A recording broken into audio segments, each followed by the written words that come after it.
ตายแซนน้องบอบางคนก็อาจจะเคยฟังแล้วเนาะละกาเพลง14 กุมภาเนาะมื้อนี้น้องนาก็มีผลงานเพลงใหม่คือกันมาฝากคือกันเนาะก็เป็นผลงานเพลงล่าสุดเลยเพลงบ้ากูสมัครแฟนเขามาผลงานเพลงนี้กันละกันเด้อ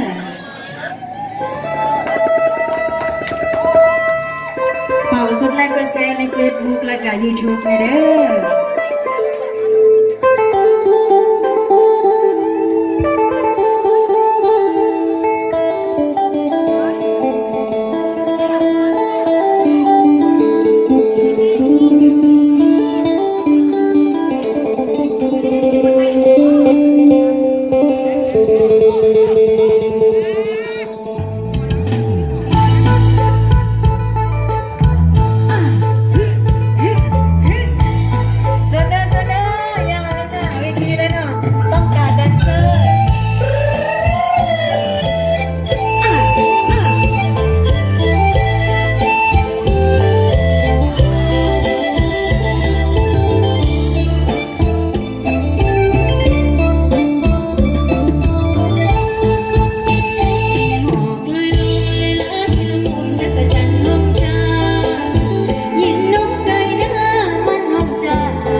ที่ยืนที่เธอ